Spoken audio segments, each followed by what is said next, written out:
नमस्कार, मैं रवीश कुमार। क्या भारत सरकार इंडियन एक्सप्रेस की रिपोर्ट के बाद भी अदानी समूह की जांच नहीं करवाएगी? क्या सरकार ने कसम खा ली है? हिंडनबर्ग की रिपोर्ट अगर भारत पर हमला है तो क्या एक्सप्रेस की रिपोर्ट को भी भारत पर हमला बताया जाएगा? जबकि एक्सप्रेस की रिपोर्ट सवाल कर रही है कि अदानी डिफेंस कंपनी की एक पार्टनर कंपनी, उसमें किसका पैसा लगा है, वो कौन है, इसका पता नहीं है। आप सोचिए, कोई भी कंपनी जो मॉरिशस से चलती हो अपना पैसा एक ऐसी कंपनी में लगाती है जिसका एक बड़ा साझीदार अदानी डिफेंस है, और उस पैसे का मुनाफा किसे जा रहा है इसकी जानकारी भारत में किसी को नहीं है। क्या यह रक्षा के क्षेत्र में संभव हो सकता है? होना चाहिए। कहीं ऐसा तो नहीं कि भारत पर हमला भारत के भीतर से हो रहा है? इस रिपोर्ट के बाद भी क्या भारत सरकार जांच नहीं कराएगी? आखिर भारत सरकार ने इसरो और डीआरडीओ का ठेका एक ऐसी कंपनी को क्यों दिया जिसकी एक साझीदार का पता ही नहीं कि उसका अंतिम लाभार्थी कौन है? क्या सबका मालिक एक है जिसके बारे में हम जानते भी हैं और नहीं भी जानते हैं? आप देख रहे हैं रवीश कुमार ऑफिशियल, हमारा यूट्यूब चैनल। आज के इंडियन एक्सप्रेस में जो रिपोर्ट छपी है वो अपने आप में भयानक है। क्या भारत के रक्षा क्षेत्र के उत्पादन में ऐसी कंपनी को ठेका दिया जा सकता है जो किसी और देश से फ्रंट कंपनी के रूप में काम करती है, मॉरिशस से काम करती है? बार बार मॉरिशस का नाम क्यों आ रहा है? विनोद अदानी और मॉरिशस, और अब रक्षा उत्पादन के काम में भी मॉरिशस। मेक इन इंडिया का नारा देने वाली सरकार रक्षा उत्पादन के मामले में दूसरे देश से चलने वाली फ्रंट कंपनी को कैसे काम दे सकती है? उस कंपनी में किसका पैसा है, बिना इस जानकारी के कैसे काम दे सकती है? और वो कंपनी उसी में पैसा लगाती है जिसमें अदानी डिफेंस का लगा होता है।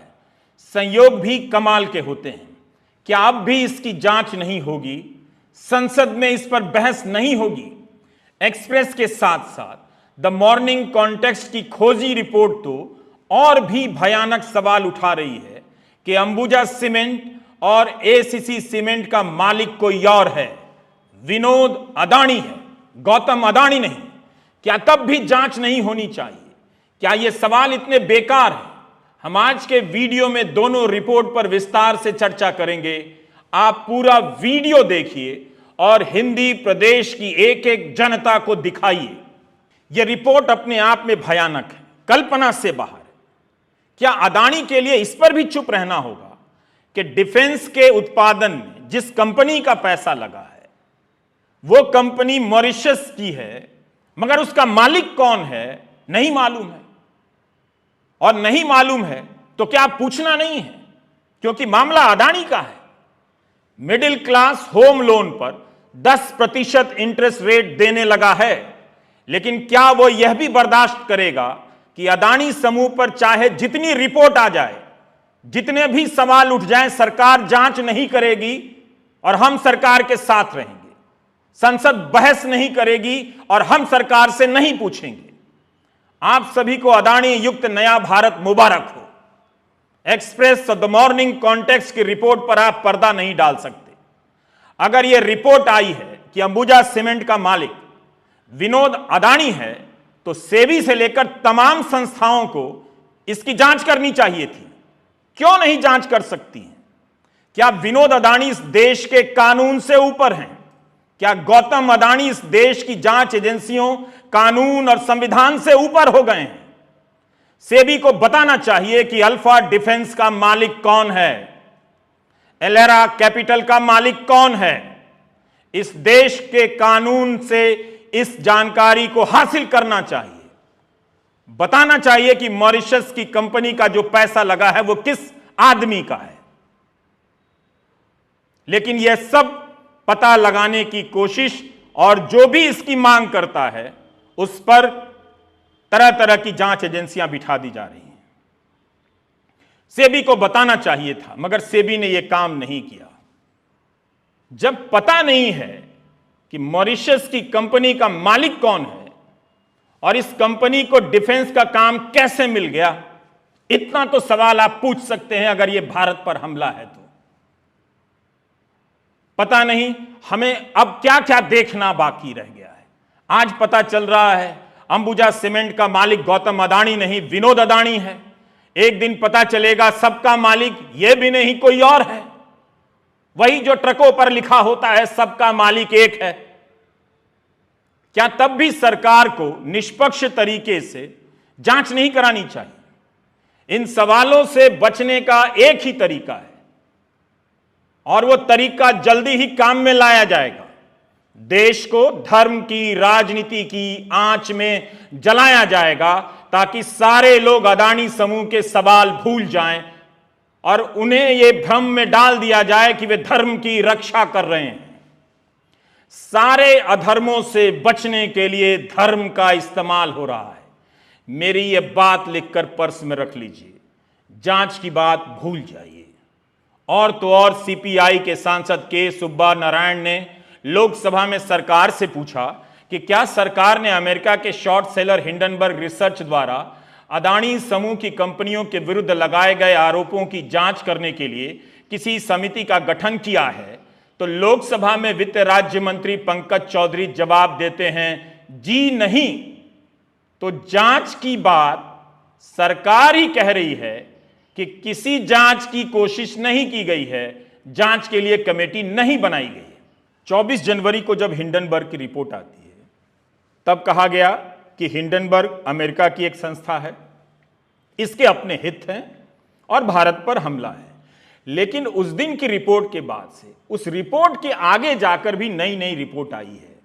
ब्लूमबर्ग हो, फोर्ब्स, इकोनॉमिस्ट, फाइनेंशियल टाइम्स, अल जजीरा, वॉशिंगटन पोस्ट ने नए नए तथ्यों को उजागर किए। अब तो भारत के 2 समाचार संस्थानों ने भी नए और खतरनाक तथ्यों को उजागर किया है। आज के इंडियन एक्सप्रेस और द मॉर्निंग कॉन्टेक्स्ट की खबर के बाद भी अगर जांच नहीं होती है तो इसका मतलब है कि भारत में एक नया विधान आ गया है। याद रहे, आप केवल उस विधान के बारे में जानते हैं, उस विधान का विधाता कौन है उसका चेहरा आप नहीं जानते हैं। इसके लिए आपको मॉरिशस जाना होगा, वहां से पानी वाला जहाज पकड़कर गुजरात के मुंद्रा बंदरगाह पर उतरना होगा और फिर सड़क मार्ग से अहमदाबाद आना पड़ेगा, क्योंकि भारत से जांच के सारे रास्ते बंद कर दिए गए हैं। आज इंडियन एक्सप्रेस में संदीप सिंह, ऋतु सरीन और अमृता नायक दत्ता की रिपोर्ट छपी है। हम उसका सार बता रहे हैं, लेकिन आप पूरी रिपोर्ट पढ़िए और फिर बताइए कि इसमें उठाए गए सवाल भारत की रक्षा के लिए गंभीर हैं या नहीं। क्या अदानी के लिए भारत की रक्षा से जुड़े सवालों को भी नजरअंदाज कर दिया जाएगा? क्या अदानी भारत की रक्षा से भी बड़े हो गए? इस खेल में 3 कंपनियां हैं। एडीटीएल, alpha design technologies private limited, यह कंपनी बेंगलुरु की है। अदानी डिफेंस, यह कंपनी अदानी समूह की है। और तीसरी कंपनी है एलेरा कैपिटल। इस कंपनी का पैसा मॉरिशस की एक कंपनी का है। एलेरा कैपिटल के निवेश से जो मुनाफा होगा उसका अंतिम लाभार्थी कौन होगा यह पता नहीं है। ना गजब का यह खेल। इस रिपोर्ट में संदीप सिंह बाकायदा एक चार्ट बनाकर बता रहे हैं कि 1.5 से 2 महीने के भीतर एडीटीएल में अदानी डिफेंस भी निवेश करती है और वसाका भी। वसाका अल्फा की ही प्रमोटर कंपनी है। एलेरा कैपिटल वसाका कंपनी में निवेश करती है और वसाका एडीटीएल में निवेश करती है। इस तरह से रिपोर्ट के मुताबिक अदानी डिफेंस और वसाका एडीटीएल के मैनेजमेंट पर कंट्रोल कर लेते हैं, उसके प्रमोटर बन जाते हैं। इतने कम समय में दोनों एक ही कंपनी में घुस रहे हैं। यह तो संयोगों का भी बाप संयोग है। मॉरिशस का नाम आते ही विनोद अदानी का ध्यान आ जाता है, मगर इस रिपोर्ट में विनोद अदानी से कोई संबंध नहीं जोड़ा गया है। लेकिन सवाल उठाया गया है कि इस निवेश से जो लाभ होगा उसका अंतिम लाभार्थी कौन होगा। यही एक सवाल है जो किसी को डरा रहा है। अगर डर नहीं लगता तो सरकार संयुक्त संसदीय समिति से जांच की बात मान लेती। इंडियन एक्सप्रेस की रिपोर्ट को समझना सभी के बस की बात नहीं है, मगर मुश्किल नहीं है। अगर आप ध्यान से पढ़ेंगे तो तीनों रिपोर्टर ने बेहद सरलता से इस खेल का पर्दाफाश कर दिया है। इसरो और डीआरडीओ के साथ कोई कंपनी करार करे, उस कंपनी में ऐसी कंपनी का पैसा हो जो विदेश से आता हो, मगर विदेश में किसका पैसा है वो भारत सरकार को पता ही ना हो। ये तो हद हो गई। तभी प्रधानमंत्री ने कहा कि जिन्हें गैस का सिलेंडर दिया है, प्रधानमंत्री आवास योजना के तहत आवास दिया है, उनसे पूछना होगा। संसद में कहा इन लोगों को कैसे पता होगा कि सिलेंडर देकर इसरो और डीआरडीओ का ठेका उनको दे दिया जिनका पता ही नहीं है। उस लाभार्थी का नाम प्रधानमंत्री को मालूम है जिन्हें सिलेंडर दिया है, मगर उस लाभार्थी का नाम प्रधानमंत्री को नहीं मालूम है जिसका पैसा एक ऐसी कंपनी में लगा है जिसे इसरो और डीआरडीओ ने ठेका दिया है। अब आप इस खेल को ठीक से समझ रहे होंगे।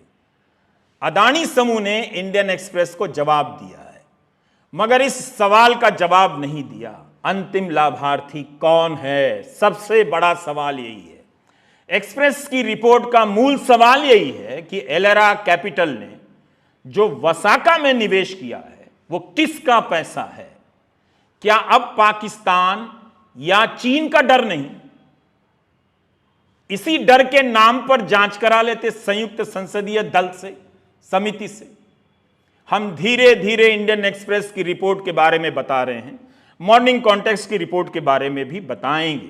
आप इस पूरे वीडियो को इत्मीनान से देखते जाइएगा। 2020 में रक्षा मंत्रालय के साथ एडीटीएल यानी अल्फा का 590 करोड़ का करार हुआ। इस पैसे से पेचोरा मिसाइल और रेडार सिस्टम को उन्नत किया जाना है। एक्सप्रेस की रिपोर्ट के अनुसार एडीटीएल के दो मालिक हैं, एक गौतम अदानी और दूसरा एलारा। एलारा का मालिक कौन है पता नहीं। एक्सप्रेस ने लिखा है कि एलारा इंडिया अपॉर्चुनिटीज फंड एक वेंचर कैपिटल फंड है जिसे एलारा कैपिटल संचालित करता है। एलारा इंडिया मॉरिशस में पंजीकृत है। यह मॉरिशस में रजिस्टर्ड उन 4 बड़ी कंपनियों में से है। एलारा कैपिटल ने अदानी समूह की कंपनियों में पैसे लगाए हैं। पिछले 3 साल में एलारा ने अदानी समूह की कंपनियों में अपनी शेयर होल्डिंग काफी कम की है। उसके बाद भी उसकी होल्डिंग का मूल्य 9,000 करोड़ के आसपास है। इंडियन एक्सप्रेस की यह रिपोर्ट बेहद खतरनाक खेल को उजागर कर रही है। एक ऐसा खेल जिसके लिए देश की रक्षा को दांव पर लगाया जा रहा है। राहुल गांधी ने इस बारे में भी सवाल किया था। प्रधानमंत्री नरेंद्र मोदी से पूछा था कि रक्षा कंपनियों में किसका पैसा लगा है, ये पैसा आ कहां से रहा है। क्या प्रधानमंत्री नरेंद्र मोदी राहुल गांधी के सवालों का सामना नहीं कर पा रहे हैं? जिस बीजेपी के नेता आराम से राहुल की हर बात की धज्जियां उड़ा देते हैं, उस बीजेपी के नेता और सर्वोच्च नेता राहुल के इन सवालों का जवाब क्यों नहीं दे पा रहे हैं? क्या राहुल ने सही जगह पर हाथ रख दिया है? क्या अब रक्षा मामलों में भी समझौता होगा तो भी बीजेपी चुप रह जाएगी? किसके लिए? अदानी समूह के लिए। अपनी रिपोर्ट में एक्सप्रेस ने बताया है कि बेंगलुरु की डिफेंस कंपनी अल्फा में एलारा और अदानी ही बड़ी हिस्सेदार और साझीदार है।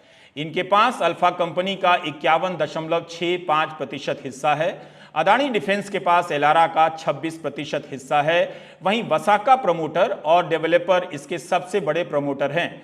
एलारा के पास 0.53% हिस्सा है, लेकिन एक्सप्रेस ने अपनी तफ्तीश में पाया है कि वसाका प्रमोटर का 44.3% हिस्सा एलारा ने 2018 में खरीद लिया था, जिसके बाद कुल मिलाकर एलारा अल्फा में 26% हिस्से का मालिक है। अनुवाद करने और समझने में हमसे चूक नहीं हुई है तो इस रिपोर्ट के बाद किसी भी नागरिक के होश उड़ जाने चाहिए। सांसद पूछ रहे हैं, जवाब नहीं दिया जा रहा है। पत्रकार पूछ रहे हैं, जवाब नहीं दिया जाता। इंडियन एक्सप्रेस ने जब रक्षा मंत्रालय से पूछा तो कोई जवाब नहीं आया। सरकार क्यों नहीं बता सकी कि एडीटीएल में जिस एलारा कैपिटल का पैसा लगा है वो किसका है, उसका अंतिम लाभार्थी कौन है? असली लाभार्थी योजना तो इधर चल रही है जिसका नाम ही पता नहीं। क्या इससे भारत के लोकतंत्र की गरिमा कम नहीं होती? केवल इसी से होती है कि राहुल ने विदेशों में क्या बोल दिया, लेकिन विदेश की कोई फ्रंट कंपनी भारत के रक्षा सौदे में पैसा लगा रही है और वो पैसा किसका है वो भारत सरकार को मालूम नहीं। लोकतांत्रिक तरीके से विपक्षी दल सवाल पूछते हैं तो सवाल का जवाब नहीं दिया जाता। क्या इससे भारत की गरिमा कम नहीं होती है? इस सवाल का जवाब राष्ट्रवाद के किस नियम के तहत नहीं दिया जा रहा है? अदानी ग्रुप ने जवाब दिया मगर रक्षा मंत्रालय ने नहीं दिया एक्सप्रेस को। अदानी ग्रुप की कंपनी अदानी डिफेंस 2017 में रक्षा उत्पादन के लिए साझीदार खोज रही थी, यह जवाब में लिखा है। कई कंपनियों के विकल्प का अध्ययन किया गया और उसमें से अल्फा डिजाइन टेक्नोलॉजी लिमिटेड एडीटीएल का चयन हुआ। 2018 में अदानी डिफेंस ने अल्फा में पैसे लगाए। इसमें एलारा इंडिया फंड की हिस्सेदारी मामूली है। सबसे बड़ा प्रमोटर वसाका प्रमोटर है जो मुरुगप्पा ग्रुप का है, लेकिन एक्सप्रेस इनके जवाब से सहमत नहीं है। रिपोर्ट में लिखा है कि वसाका में सबसे बड़ी हिस्सेदारी एलारा की है और यह जवाब नहीं मिला कि अंतिम लाभार्थी कौन है। आपको याद होगा 413 पन्नों के अपने जवाब में अदानी समूह ने एलारा से किसी तरह के संबंध को नकार दिया था। एक्सप्रेस की रिपोर्ट में है कि वसाका में बड़ी हिस्सेदार एलारा है, यह सोचिए, जबकि अदानी समूह ने कहा कि मुरुगप्पा ग्रुप है। एलारा में किसका पैसा है? इशारा तो किया जा रहा है मगर रक्षा की कंपनी में इशारे से कैसे काम चलेगा? जांच के बाद जनता को बताया जाना चाहिए कि सबका मालिक कौन है, अंतिम लाभार्थी कौन है। हमने 2 फरवरी के वीडियो में फोर्ब्स पत्रिका की एक रिपोर्ट का जिक्र किया था। फोर्ब्स के जॉन हायट ने अपनी रिपोर्ट में दावा किया कि इस बात के सबूत हैं कि अदानी ग्रुप ने अपने ही एफपीओ सेल में खरीदी की थी। तब सवाल उठा था कि क्या अदानी समूह से जुड़ी कोई कंपनी ही अपना शेयर बेचकर अदानी समूह का एफपीओ ले रही थी। बाद में अदानी ने एफपीओ ही रद्द कर दिया। हिंडनबर्ग ने अपनी रिपोर्ट में जिन 2 कंपनियों पर अदानी ग्रुप के साथ मिलकर अकाउंटिंग फ्रॉड और स्टॉक मार्केट में हेराफेरी का इल्जाम लगाया है, वे दोनों अदानी ग्रुप के एफपीओ में अंडरराइटर बताई गई थीं, ऐसा फोर्ब्स ने लिखा। एक का नाम है Elara capital India private limited, जो इंग्लैंड की निवेश कंपनी एलारा कैपिटल की सहायक कंपनी है, और दूसरी है मोनार्क नेटवर्थ कैपिटल। हिंडनबर्ग ने लिखा है कि एलारा के एक फंड के पास कथित रूप से अदानी समूह में $3 अरब के स्टॉक हैं। इसी एलारा कैपिटल के निदेशक पद से इंग्लैंड के पूर्व प्रधानमंत्री बोरिस जॉनसन के भाई जो जॉनसन ने इस्तीफा दिया था। जो जॉनसन एलारा कैपिटल के निदेशक थे। सरकार जांच नहीं कर रही है। गोदी मीडिया के जरिए हिंदी प्रदेश की जनता को कंट्रोल कर लिया गया है। उसके पास अदानी समूह से जुड़ी ऐसी खबरों को पहुंचने नहीं दिया जा रहा है। रक्षा के नाम पर चिल्लाने वाले हिंदी अखबार क्या एक्सप्रेस की रिपोर्ट में उठाए गए सवालों को पहले पन्ने पर छापेंगे?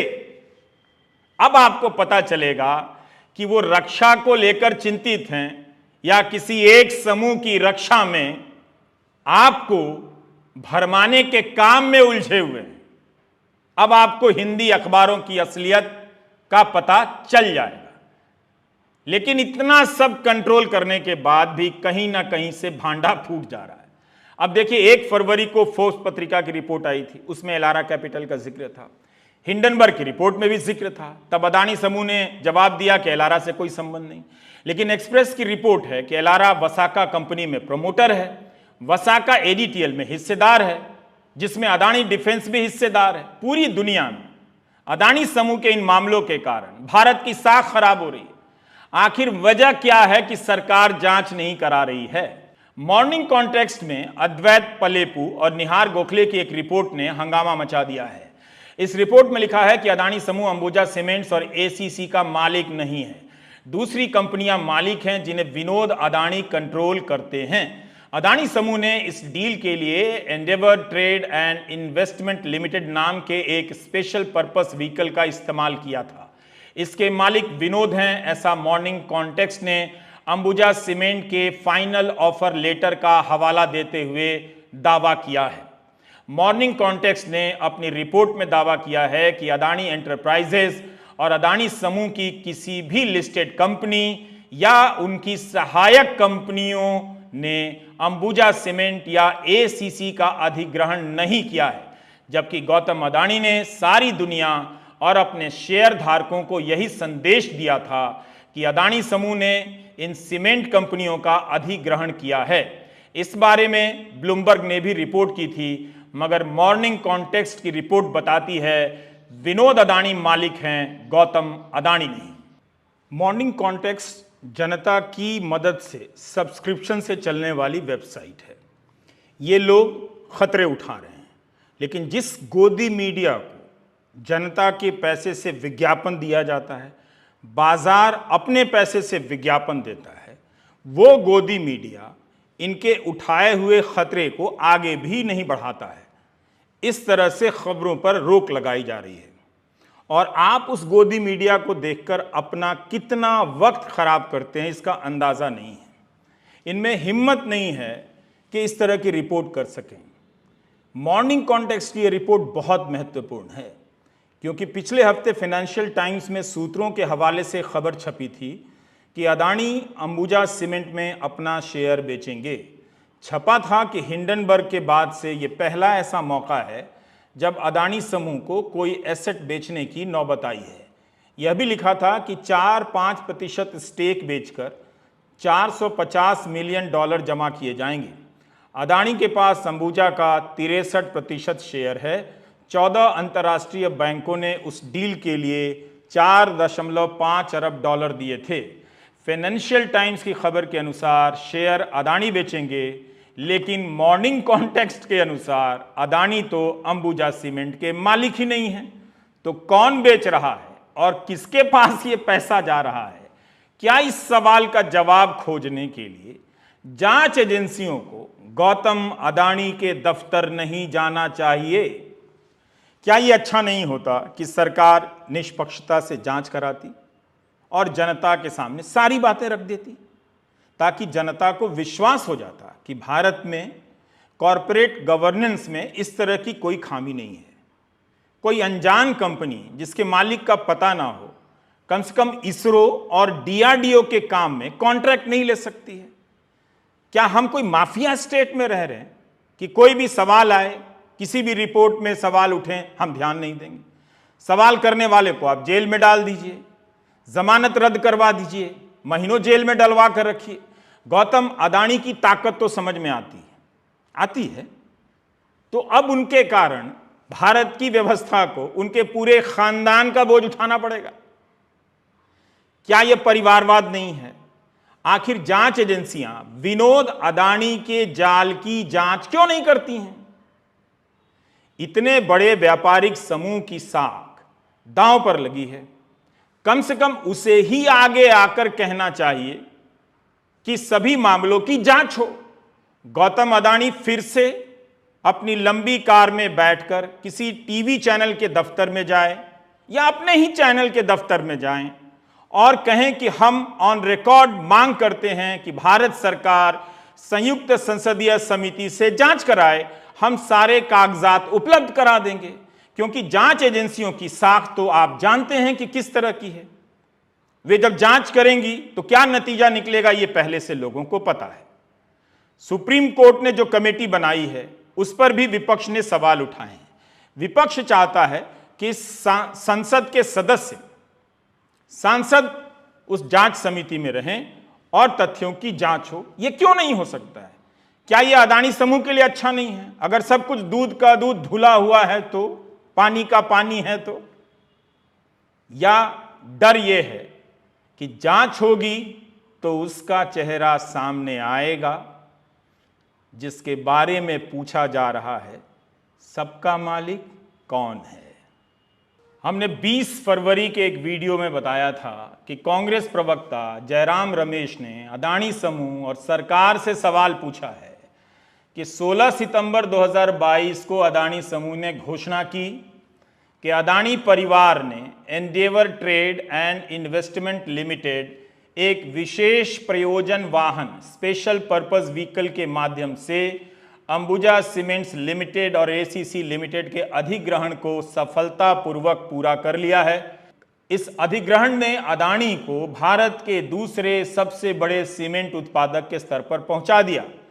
अधिग्रहणकर्ता द्वारा सेबी में दायर दस्तावेजों में स्पष्ट रूप से कहा गया है कि अधिग्रहणकर्ता का अंतिम लाभकारी स्वामित्व श्री विनोद शांतिलाल अदानी और श्रीमती रंजन बेन विनोद अदानी के पास है।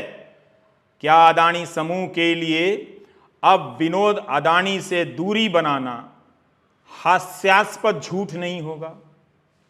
तो क्या अब भी राष्ट्रवाद के नाम पर राजनीति करने वाले सरकार से सवाल नहीं करेंगे कि अदानी समूह को लेकर ऐसा क्या है कि कोई भी रिपोर्ट आती है तो सरकार जांच नहीं कराती है?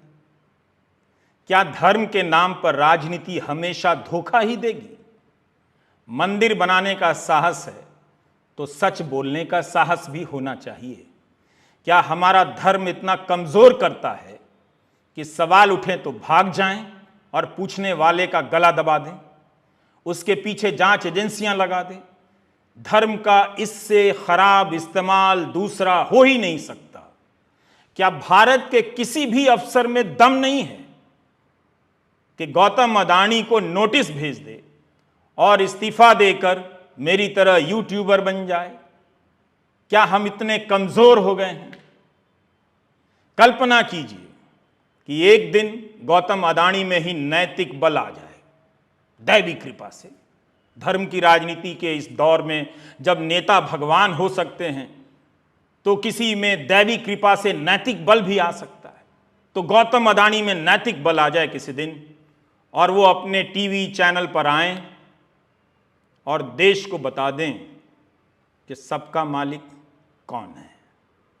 नमस्कार, मैं रवीश कुमार।